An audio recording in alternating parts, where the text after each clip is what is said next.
Welcome to my another exciting video. আজকে ভিডিওতে হচ্ছে আমরা হেলিকপ্টারটি ফ্লাই করে দেখাবো আপনাদেরকে। অবশ্যই আমি না, আমাদের যে পাইলট আছেন তিনি আপনাদেরকে ফ্লাই করে দেখাবেন এবং শুরু করে যারা প্রথম ফ্লাই করবেন তাদের জন্য এই ভিডিওটি খুবই উপকারী হবে। So let's fly.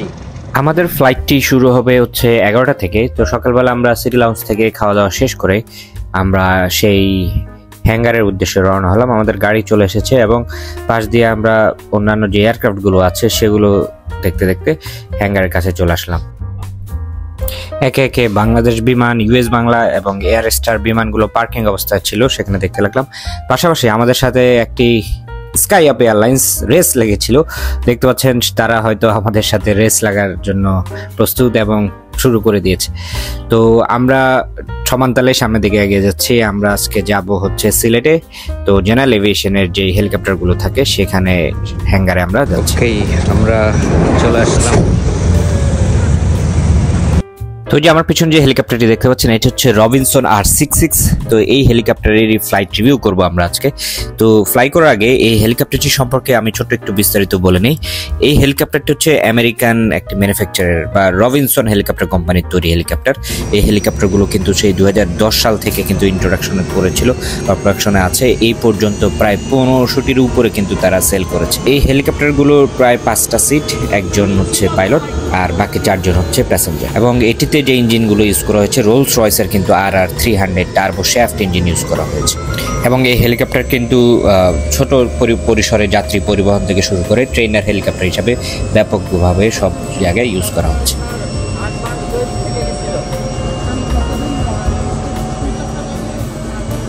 ইতিমধ্যে আমাদের হেলিকপ্টারের কিন্তু প্রপেলার RPM বেড়ে যাচ্ছে এবং আমরা ফ্লাইটের জন্য ক্লিয়ারেন্স পেয়ে গিয়েছি। তো আমাদের পাইলট যিনি আছেন তিনি ATCর সাথে কমিউনিকেশন করে আমাদের যে ফ্লাইট প্রিপারেশন সেটি কমপ্লিট করে ফেলছে এবং হচ্ছে আমরা নেক্সট ফ্লাইট টেক অফের জন্য প্রস্তুতি গ্রহণ করব। তো এই রবিনসন R66 হেলিকপ্টারটির ককপিটে যে এভিওনিক্স গেজগুলো আমরা দেখতে পাচ্ছি এগুলোর সম্পর্কে আমি বিস্তারিত একটু পরে আমরা ইন ফ্লাইটে আলোচনা করব, বা এই প্যারামিটার্সগুলো দেখেই কিন্তু আমরা এয়ারক্রাফট ফ্লাই করতে পারি।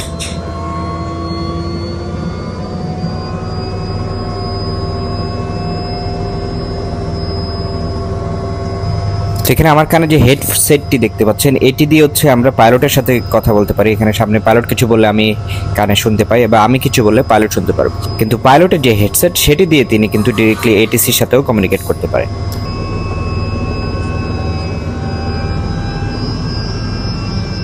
আলহামদুলিল্লাহ আমরা টেক অফ করে ফেললাম। এখন আমরা এখান থেকে চলে যাব আমরা হচ্ছে শাহজালাল ইন্টারন্যাশনাল এয়ারপোর্টের উপরে, যেখানে বড় বড় ফিক্সড উইং এয়ারক্রাফটগুলোর হ্যাঙ্গার আমরা দেখতে পাচ্ছি। আর এই পাশে হচ্ছে ওই যে আমাদের সেই কার্গোগুলো দেখাচ্ছে, কার্গোর যে ডিপার্টমেন্ট, কার্গো রিলিজ কিন্তু এখানে হয়, তারপর ওখান থেকে কার্গো হ্যাঙ্গারে নিয়ে চলে যায়। তো আমরা ঢাকা শহরের উপর দিয়ে চলে যাচ্ছি। আমরা যে উত্তরার সেক্টর আছে উত্তরার উপর দিয়ে যাচ্ছি। তো এখানের উইন্ডোটা বড় হওয়ার কারণে কিন্তু আমরা ভালোভাবে দেখতে পাচ্ছি সবকিছু। তো এটা আসলে আমার ফার্স্ট ফ্লাইট ইন হেলিকপ্টার। তো আমার আসলে ভয়েস যেটা সেটা এখানে হয়তো আপনারা খুবভাবে শুনতে পাচ্ছেন, আমি জানি কতটুকু ক্লিয়ারভাবে শুনতে পাচ্ছেন। তারপর আমি আপনাদেরকে আমার ওই পুরো জার্নিটা আপনাদের কাছে শেয়ার করব, যেহেতু এই হেলিকপ্টারের রাইড আসলে আমার এই প্রথম। তো আমি আপনাদেরকে পুরো এক্সপিরিয়েন্সটা শেয়ার করবো। যারা প্রথম হেলিকপ্টারে ফ্লাই করবেন তাদের জন্য জিনিসগুলো অনেক উপকার হবে। তো আমরা অলরেডি কিন্তু টেক অফ করে একটা নির্দিষ্ট স্পিডে সামনের দিকে এগিয়ে যাচ্ছে। আমাদের আজকের যাত্রার গন্তব্য হচ্ছে সিলেটে। আজকের ওয়েদারটা কিন্তু খুবই সুন্দর, তাপমাত্রা 23 থেকে 24 ডিগ্রি সেলসিয়াস, এবং আমরা যে বাইরের যে ভিজিবিলিটি দেখতে পাচ্ছি সেটিও কিন্তু ভালো আছে। তো হেলিকপ্টার ওঠার পরে আমাদের কিছু দিক নির্দেশনা মানতে হবে। এখানে কিছু দিক নির্দেশনা লেখা আছে, যে সামনে আমার এখানে লেখা আছে সিট বেল্ট বাঁধুন। তার মানে আমরা হেলিকপ্টারে ওঠার পরই যে সিট বেল্ট আছে সেটা আমাদের সাথে বেঁধে রাখবো, যেটা দিয়ে আসলে হেলিকপ্টার কারণ সুইং করতে থাকে তখন যাতে আমরা পড়ে না যাই বা ব্যথা না পাই। এরপরে বাম পাশে এখানে আমার দরজার সাথে এখানে লেখা হচ্ছে প্রাথমিক চিকিৎসা বা ফার্স্ট এইড কিট ইনসাইড লেখা। তার মানে এখানে হচ্ছে ফার্স্ট এইড কিট আছে, যদিও এটা ডোরে নাই, নিচে হয়তো আছে। তো ইমার্জেন্সি কোনো কারণে যদি আমাদের কোনো কিছু কেটে যায় আমরা ফার্স্ট এইড কিট ইউজ করতে পারবো। তো এখানে ডোরের উপরে লেখা আছে যে ডোরটা আসলে কীভাবে খুলতে হবে। এখানে যে হ্যান্ডেলটি দেখতে পাচ্ছেন এটি ধরে উপরের দিকে উঠে সামনের দিকে দিলে এটি আমরা খুলতে পারবো। এখানে লেখা আছে এবং বন্ধ করার সময় ঠিক অপোজিট দিকে করব আমরা। পেছনের দিকে যদি আমরা নিয়ে যাই তখন হচ্ছে এটাকে লক করা যায়। আচ্ছা, এভাবে ডোর ক্লোজ করব আমরা। আর সামনের দিকে সাদা একটা নব দেখতে পাচ্ছি, এই নবটা হচ্ছে লক নব বলা হয় এটাকে। এই যে এই লকটা যদি আমরা উপরের দিকে টেনে রাখি তার মানে হেলিকপ্টারের দরজাটি লক অবস্থায় আছে। তো এই হচ্ছে আমাদের এখানে সামনের সবকিছু। ওকে, তো এরপরে উপরের দিকে যদি আমরা দেখি এখানে 4টি এসি ব্যবস্থা আছে, 4 জনের, মানে ওই পাশে আছে ওই পাশে আছে, এবং সামনের দিকে আরো 2টি এয়ার ভেন্ট আছে বা এসি ভেন্ট আছে যেগুলো আসলে ককপিটটাকে শীতল করতে সাহায্য করে। এবং উপরের দিকে উইন্ডশিল্ড আছে যেটাতে উপরের ভিউটাও কিন্তু এখান থেকে দেখতে পাচ্ছি আমরা। তো আজকে আমার সফর সঙ্গী হিসেবে আছে প্রবাসী এয়ারের কামরুজ্জামান ভাই। তো ভাইয়ের কন্ট্যাক্ট নাম্বার আমি দিয়ে দিচ্ছি এখানে, আপনাদের যাদের হেলিকপ্টার রাইড বা হেলিকপ্টার সার্ভিস প্রয়োজন তারা কমিউনিকেট করতে পারেন। তো আমরা অলমোস্ট প্রায় 15-20 মিনিট ফ্লাই করে চলে এসেছি। আমাদের আজকের ফ্লাইটটা হচ্ছে প্রায় 45 মিনিট, মানে 11:45 আমরা হচ্ছে নেমে যাবো হবিগঞ্জে।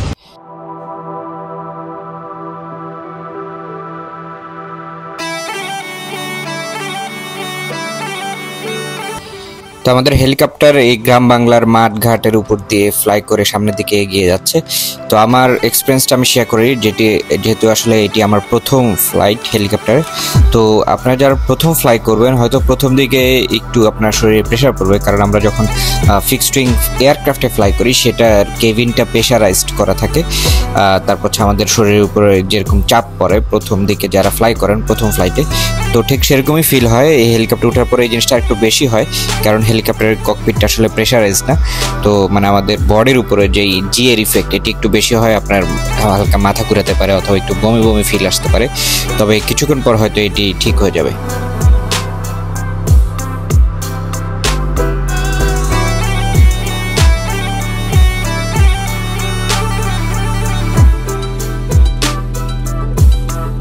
তো এই রবিনসন R66 এর যে ককপিট প্যানেল এটি কিন্তু গ্লাস ককপিট দেখতে পাচ্ছেন, এবং এটাতে কিন্তু গার্মিনের GDU 1060 touch screen panel use করা হয়েছে।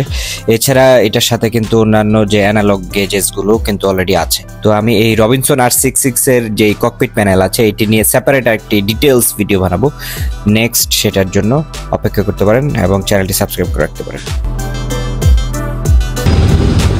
ওই যে নিচে আমাদের পাখা সবুজ শ্যামল থাকে।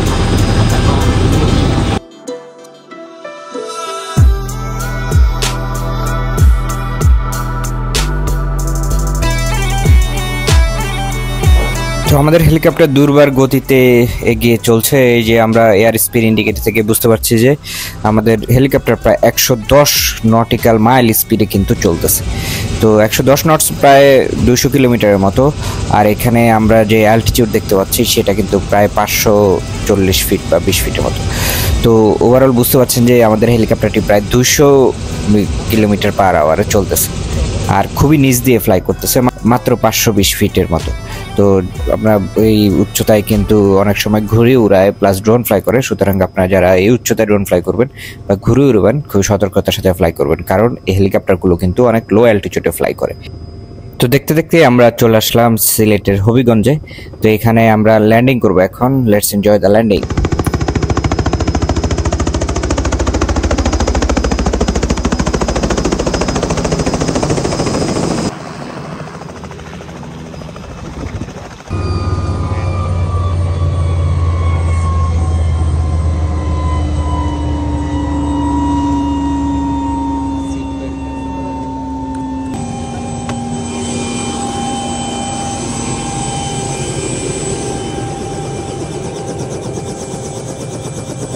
তো সিলেটে হবিগঞ্জে আমাদের এখানে কাজ শেষ করে আমরা আবার হেলিকপ্টারটা নিয়ে রওনা দিলাম, যে আমরা ঢাকার উদ্দেশ্যে আমরা অলরেডি টেক অফ করে ফেলছি আলহামদুলিল্লাহ। তো এখন এক টানে আসলে আমরা ঢাকা চলে আসব, এবং যেতে যেতে আমি কিছু বিষয় নিয়ে আলোচনা করব। সেটা প্রথমত সেটা হচ্ছে যে হেলিকপ্টার কিন্তু আপনারা দেখতেই পাচ্ছেন অনেক লো অ্যালটিটিউডে ফ্লাই করে, মানে আমরা যাওয়া থেকে আসা পর্যন্ত ম্যাক্সিমাম 540 ফিট পর্যন্ত কিন্তু আমরা উপরে উঠেছি, এর উপরে কিন্তু আর উঠিনি। তো এই 540 ফিটের ভিতরে কিন্তু ঘুড়ি থাকে, তারপর হচ্ছে ড্রোন থাকে, তারপর হচ্ছে বিভিন্ন ধরনের পাওয়ার কেবলস থাকে। তো এইগুলো কিন্তু হেলিকপ্টারের সেফটির একটা বড় বাধা, বা সেফটি ইস্যু হয় আর কি। বিশেষ করে গ্রীষ্মকালে ঘুড়ি উড়ায়, যখন অনেক ঘুড়ি আছে যেগুলো এরকম হেলিকপ্টার থেকেও উপরে চলে যায়। তো এই জিনিসগুলো পাইলটের আসলে নাইটমেয়ার। আমি কথা বলেছিলাম আমাদের যিনি পাইলট আছেন, তিনি বলেছেন যে তখন আসলে খুবই সতর্কতার সাথে হেলিকপ্টার ফ্লাই করতে হয়, সবসময় নজরদারি রাখতে হয় যাতে কোনো ঘুড়ির তার বা ঘুড়ি লেগে না যায়। আমাদের পাইলট এই বিষয়টি শেয়ার করার সঙ্গে সঙ্গে সামনের দিক থেকে একটা চিল আমাদের বরাবর খুবই দ্রুততার সাথে আসতেছিল।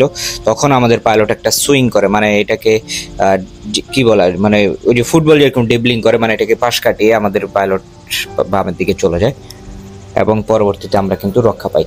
যদিও এই হেলিকপ্টারটি কিন্তু যে উইন্ডশিল্ডে আছে এটি বার্ড স্ট্রাইক প্রতিরোধী একটি উইন্ডশিল্ড, মানে এখানে বার্ড স্ট্রাইক করলেও এটি ক্র্যাক হওয়ার চান্স কম।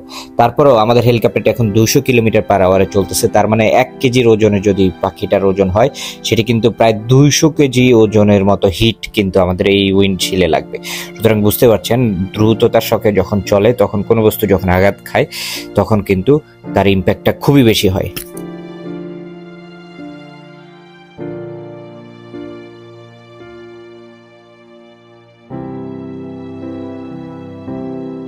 আবার ঢাকাতে আমার থেকে তো উত্তরাধিক আছে, আশা করি আমি যতটুকু আপনাদের জন্য একানোর জন্য আমরা অলরেডি ঢাকায় এরপরে চলে আসছি, সামনে ল্যান্ড করবো। হ্যাঁ, এই যে এটা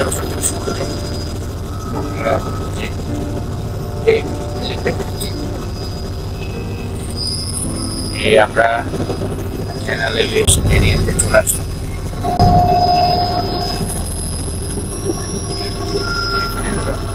ল্যান্ড করার জন্য প্রস্তুত হচ্ছি।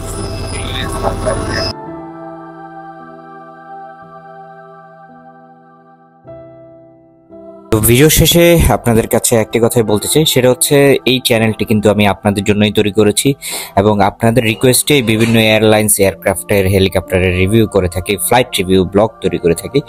তো আপনারা অবশ্যই চ্যানেলটি সাবস্ক্রাইব করে রাখবেন। আর আমি কিন্তু অলরেডি বলেছি যে চ্যানেলটির 10,000 সাবস্ক্রাইবার হলে আমি কিন্তু আরেকটি এয়ারলাইন্সের রিভিউ করব, হতে পারে সেটা এয়ার এস্ট্রা অথবা ইউএস বাংলা। আপনারা কমেন্ট সেকশন জানাবেন আর দ্রুত সাবস্ক্রাইব করে দিবেন, কারণ 10,000 হলেই আমি সেই ভিডিওটি আপনাদের জন্য নিয়ে আসবো। আর এই ভিডিওটি পছন্দ হলে অবশ্যই লাইক বাটনে ক্লিক করবেন এবং শেয়ার করবেন।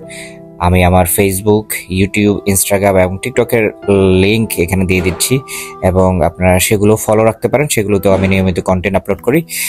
তো এই হচ্ছে আজকের ভিডিও। আমরা নেমে গেলাম।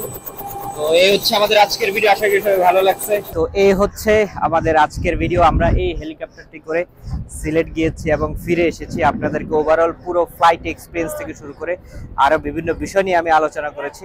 আশা করি ভিডিওটি ভালো লেগেছে। তো অনেকের ইচ্ছা থাকে হেলিকপ্টার ফ্লাই করার জন্য, তো কম মূল্যে এই শখ পূরণের জন্য আছে আপনাদের পাশে প্রবাসী হেলিকপ্টার। তাদের নেম এবং নাম্বার আমি দিয়ে দিচ্ছি এখানে। আপনারা যারা এই হেলিকপ্টারে ফ্লাই করার যে শখ আছে তারা সেটা পূরণ করতে পারবেন প্রবাসী হেলিকপ্টারের মাধ্যমে। তো দেখা হচ্ছে আমার পরবর্তী ভিডিওতে। ততদিন পর্যন্ত সবাই ভালো থাকবেন, সুস্থ থাকবেন আর অবশ্যই চ্যানেলটি সাবস্ক্রাইব করে রাখবেন। দেখা হচ্ছে নেক্সট ভিডিওতে। And happy fly.